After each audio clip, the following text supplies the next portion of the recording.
Good afternoon, everyone. So we're now discussing IOL power calculation, which actually forms the major step when you're planning a pediatric cataract surgery. And I don't think it can be simplified, but we'll just try. So the challenges in IOL power calculation in children are because of major two reasons that you find intraoperative surprises. You have refractive surprises, which can occur early postoperative, or you can see refractive surprises later as the child grows up. So the IOL power calculation can be basically divided into three main things: the axial length keratometry measurement, the IOL power formula that you're using, the target refraction that would be dependent on the myopic shift that you expect that the child would undergo. So the axial length measurement that can be done in office is often very difficult for children because children will not cooperate for a conventional optical biometry that we do in adults. So the error in axial length measurement will also be larger. It's a small eye. It's an eye which is usually shorter when you're doing a surgery less than 20-21 mm. The error will increase from a 2.5 diopter per mm that you see in adult to around 3.75 diopter error per millimeter in a child. You can use the applanation or the immersion scans, whichever is available at the center that you're doing, and the immersion being a little more accurate but difficult to do in children. So the contact applanation scan is the most commonly that we use for axial length measurement in children. The contact technique is also is available more commonly, but also gives more errors. But it's the best that we have. Now, if you do an axial length measurement in a child in the clinic, it will be something like this. The child is squeezing, you are struggling to take an axial length measurement, and there are high chances that it might be erroneous. So if you're following the office measurement axial length, always make sure that you have 2 or 3 readings in one go and try to take the readings at 2 separate visits also. So you'll get a fair idea, okay, what is the average, and if you see a standard deviation more than 2 diopter, repeat the axial length because multiple readings should have the standard deviation up to say 2 mm. In the OT or the operating room, if you take a measurement under anesthesia, it is obviously more accurate. You can see that the fixation of the child, you can ensure that the eye is stable, it's central, and you're not applanating in the periphery, you're applanating in the center, and you're not actually depressing the cornea. So you can see it reduce your parallax by seeing it from the side, that you're not indenting the cornea too much, just a slight touch on the cornea, and you get a reading, and you try taking another 3 readings and then take an average of the 3. Now, this is corneal compression is obviously more likely because the low cornea and scleral reality. I've played this video to show you, and maybe the sound also is playing to tell you that the oscilloscopes that you see on this, you always have to have an instrument that where you can see the readings of the spikes that are being projected. So you know that you are actually indenting the cornea and you're getting a sound and you're getting a spike, and you can see the spike that is coming from the cornea, and you're getting an accurate or an average axial length. Always know your machine first because most of these machines are built for adult eyes and they are not calibrated less than 17 mm. So if you are taking an axial length which is say 16 or 17, there are high chances that it will be erroneous, and you might have to shift to a manual mode in your axial length machine. Now coming on to keratometry, now that you have had an axial length and you have taken an average and you have taken reading over 2 visits, keratometry is a problem in children. If the child is old enough, again you can switch to an optical keratometry or a handheld keratometer and you can make the child see, but often not possible. The errors are also up to the range of 0.8 to 1.3 diopter because obviously the child is not fixing and centering. A handheld keratometer is shown to be fairly accurate and corresponds to the adult values also, and you can take a measurement without the eyelid speculum. I often make the child sleep, make the mother feed the child, and the child is sleeping in the mother's lap, and then take a reading with the handheld keratometer. It's quite accurate. To avoid dryness, if you're taking it under anesthesia, always make sure that the cornea is smooth and it is not dry. When you're taking office measurements, so this is while the child is, just after the child is being fed. So you can see the child is being fed, you can take a reading, then also the child is kind of, dozing off, and you can get a fairly accurate reading. Again, always take an average of 3 readings when you're doing keratometry with a standard deviation not too high in between the readings that you take. Under anesthesia, it's obviously very convenient to take a keratometry reading. You can just focus on the Myers C, that the cornea is clear and not dry, and then you obtain a keratometry reading which is something like this that the machine reads. Any handheld keratometer that you have, you can use that. If you have the exit length and you have the keratometry, your job is like 99% done. Optical biometry is of course the best. If you have a child say 2.5 or 3, I would say just talk to the child, play with the child, make the child a little comfortable. They will sit at the machine and you can get a reading which is obviously the best of the readings that you have had with the handheld machines. It is claimed to be superior, and it has high reproducibility also, and it's a contact free measurement and should be your first choice in an older child. Now, once you have the exit length and the keratometry in a setting where the child is not cooperating for an optical biometry, we should just go back and just go through and brush up our principles of refraction in all these cases, because this is how we are calculating in the operating room. So we have obtained an exit length as well as the keratometry under anesthesia, and we are feeding it into whatever machine that you're using. Even the adult IOL master that you're using, you have fed the the exit length. So this is something like this, and the keratometry which you have obtained under anesthesia or making the child sleep. You always make sure that you choose the A constant of the IOL as in an adult, and be careful of the formula. We'll just discuss it in a later slide also, that what formula we are using. Sometimes you have to switch, as I said, to the manual mode, because the machine, no financial interest of course, this machine is being calibrated for exit lengths more than 17 mm. So the error is expected to be high. So we try taking the readings on a manual mode to make sure that we do not have errors that can happen. You can set the target refraction that you want in a child, which will depend on the age of the child that you are operating at the time of the surgery. So then you can set the target refraction also, and then just have a look at the IOL power that you want to implant. You can obtain an exit length, and then you can just put a value of 43.5, that is the average keratometry, and feed it into an IOL master as well. So you'll get a printout, and you can just see how much refractive error will you expect if you have put the present exit length of the child with an average keratometry of the adult, and that is the refractive error that you can just calculate what you want to do.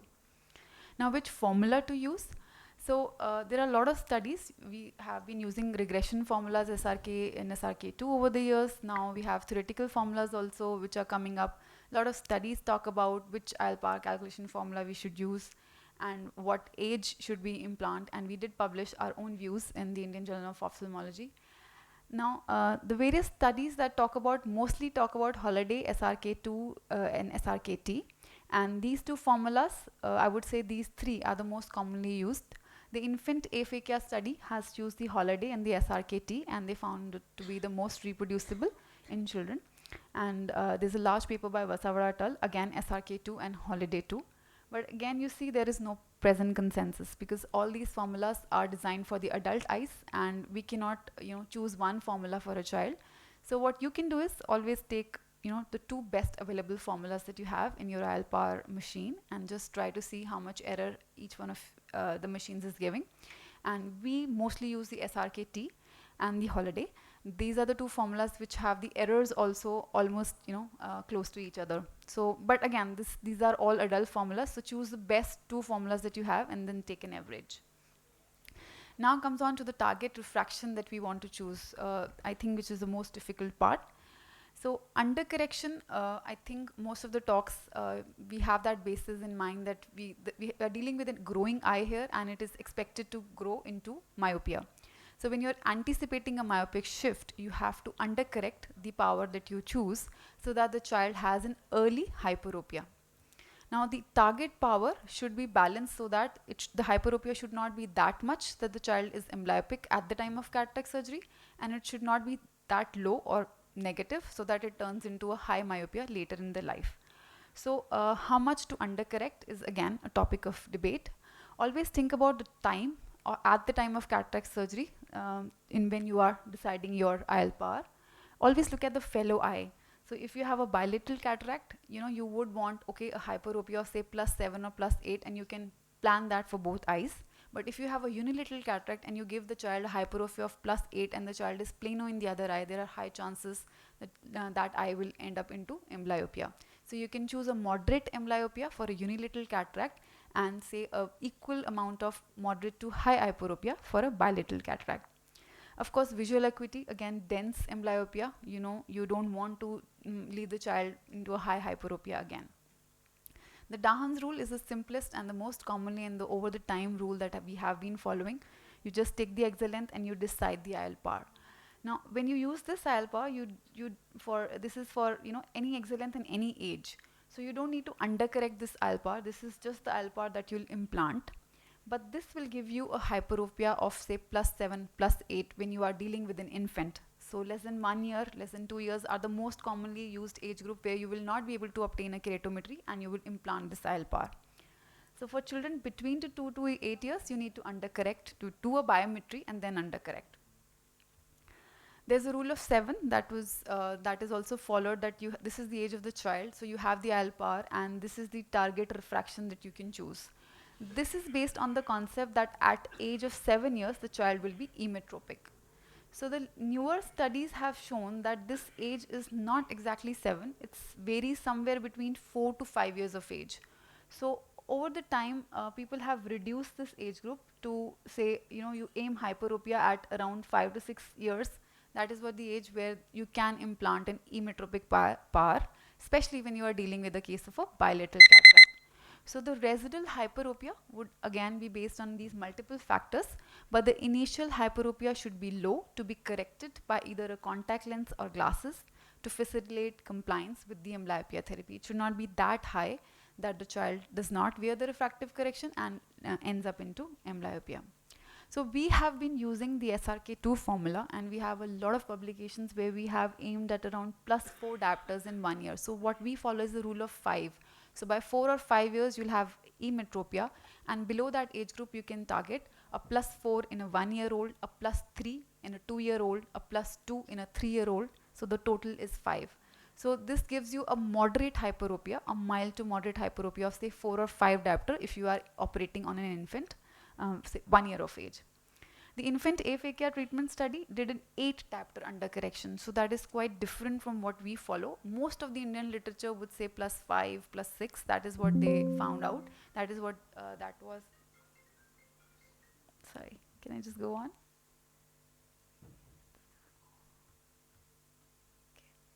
If you can remove that also, it will be great. Yeah. So the outcome of surgery depends on the time at which you did the surgery, and this is the last thing that I want to show. Myopic shift again has multiple factors, but if you compare the Western literature from the Indian literature, somehow the myopic shift that we have reported is lesser than the West. It could be a genetically predisposed eye. It could be, some genetic predisposition to myopia and glaucoma that we have. But less than 2 years, if you implant an IOL, the myopic shift over 8 years is around 2 diopters. So you can see that up to 8 years, the initial Dahan's rule that said emetropia at 8 years, we can now reduce to say 5 or 6 years and then aim for a emetropia at that age. So the major challenge after a well-done surgery, to summarize, is again the post-operative refractive error. You don't want to do a perfect surgery and then end up having a myopia for sure in children. So you have to have a hyperopia in the first post-operative period when you're talking about a surgery in a child less than 5 years of age. This refractive error depends largely on the power of the IOL and the post-operative target refraction that you choose. And there are a lot of difficulties in taking this measurement. The exit length, keratometry, the formula, all three will corroborate to the refractive error that you see sometimes and will not corroborative to the refractive error that you see sometimes. So it's a mix and match. It's not always the error of the surgeon, it's the error of the calculation and most importantly the error of the measurement that we have done. It is crucial to obtain an accurate IOL power by taking some precautions, and you can take precise measurement and do age appropriate calculations so that you diminish this risk. I would like to acknowledge my seniors. Dr. Jagatram would join us, and I would be happy to take any questions till then. Thank you. Yes.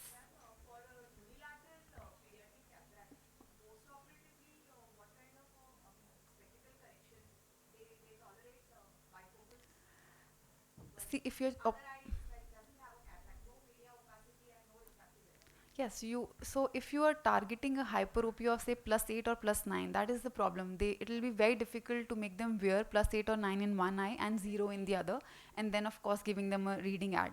So for a unilateral cataract, aim for a +4 or 5 max. Don't go beyond that, because that power is known to be well tolerated. And Yes, you can give the bifocal, of course, if you're operating more than, say, 2.5 years. Below that, just add the near add, say, give a 7 to a child who is operating less than 2 years of age, and you have targeted a +4 refractive error. So +4 and the near add of 3 will be around +7 for that child. And you have to do patching, needless to say. You have to make them patch, make them understand, make the parents understand that you have to make them patch immediately. As soon as, say, you get the first reading at around 3 weeks of age, you start patching. The tolerance to any power in a kid is okay. So any power, initial was that we used to undercorrect even myopia, hyperopia. The school of thought was that undercorrect the power, they might not be able to tolerate. But if you have a power of +8 or +9, whatever you obtain, give that power. Because you do not want to undercorrect now, because undercorrection would, again lead to a abnormal emmetropization. Yes, please.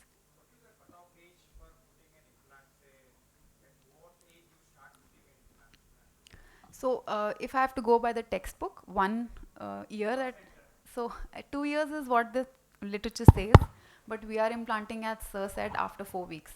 4 to 6 weeks we have started implanting IOL, but I will put a disclaimer to that. You have to have an IOL, the axial length more than 17 mm.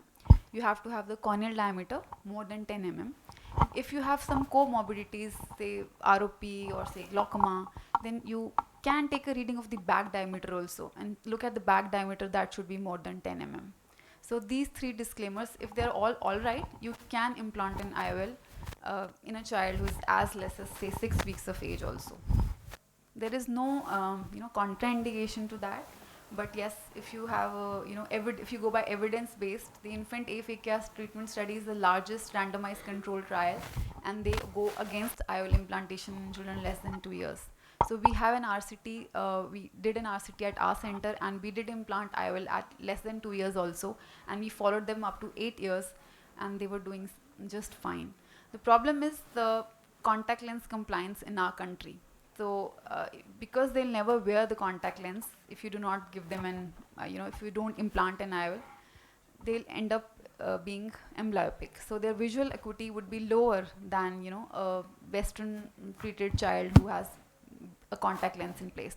So the compliance to spectacles in our country is higher than contact lens. So, and if you implant an IOL in an eye which is less than 2 years of age, you give them some power and they have some vision. Because if you leave them aphakic less than 2 years, then there are high chances that the child is not using that eye. But as you said, the kids, they accept whatever power. Yes, they do. So you have to make them wear. That is the problem. So you mean to say they don't? In aphakic child, you give them a +10 or +12 diopter glasses. So if they're not No, this is below 2 years, I'm telling. Yes, so below 2 years, we are implanting the IOL. That's what I'm saying. But if you talk about evidence, so we have less evidence for IOLs less than 12, but it is safe if you do your measurements properly, and if you keep in mind that it's a well-grown eye for that age, then you can implant an IOL.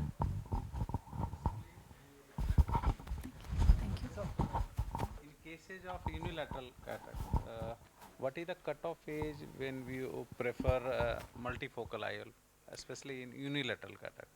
So, Dr. Jagatram is doing it at 8 years.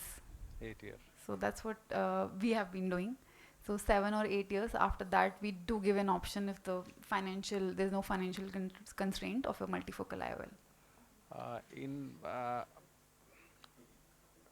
comparison to bifocal, when you are giving in unilateral cataract, sir is not implanting multifocal in unilateral. So it's not a norm in children because there are a lot of other issues also. It's just not the IOL.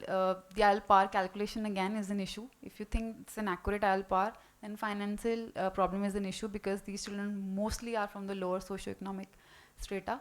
Then the third most important problem is they're not able to tell the other secondary problems of glare and halos. So we are very, very selective, very, very, very selective for a multifocal IOL. Sometimes the parent has read it somewhere and they know about it and they ask you about it and you do an accurate measurement and you see that you can, there is a chance that the child is able to tell you about the problems and tell you about you have a lot of instruments. these days, the eye trace that will tell you what kind of vision the child is going to have with the multifocal IOL. I think you can go for it. The extended depth of focus IOLs, I think they might be a better option Better because the option. intermediate is the one that we want to give it to that child. Okay, thank you. Excellent presentation, ma'am. Wanted to ask you one question regarding unilateral periodic cataract IOL implantation. Is as far as amblyopia is concerned, isn't it creating anisometropic myopia beneficial than creating anisometropic hypermetropic? Yes, for amblyopia, yes. But if you make the child myopic now, and then say 5 years down the line, you see the amount of myopia, anisometropia you will generate with the myopia. So the amount of anisometropia you're generating with the hyperopia is going to decrease, but the amount of anisometropia that you induce with the myopia is going to increase over time. Ma'am, but still the difference that is there in between the two eyes, it is tolerable in case of myopia more, and Yes, the but child we're will not need the talking near vision more as compared to the distant one. Absolutely correct, but you talk about a child who is having a say +5 of anisometropia because it's plus in one eye and 0 in the other. 10 years down the line, he's going to become, say, -5. But if you aim for, say, a -5 or a -1, the child is going to, increase every year. So the anisometropia will increase, the magnitude will increase every year. By So that time, he would have the amblyogenic age, right? by 7 years, that Yeah. is the most crucial time that you want the child not to have amblyopia. Okay. Okay. Yeah, so that is the age that they will develop amblyopia, and then if it is myopia or hyperopia after that, the battle is gone. So because we've crossed that age. Okay. Thank you. Precisely.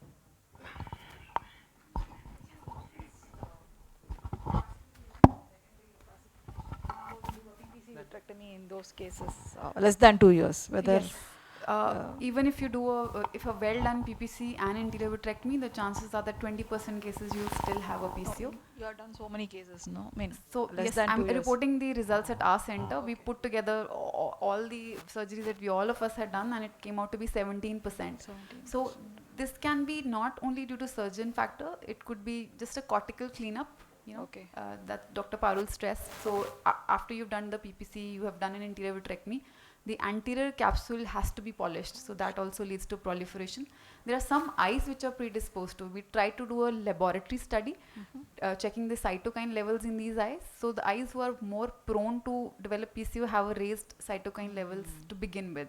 So there are some patient factors also, and of course that is what I think should be the area of research in pediatric cataract. Thank you. So bang on time. So thank you.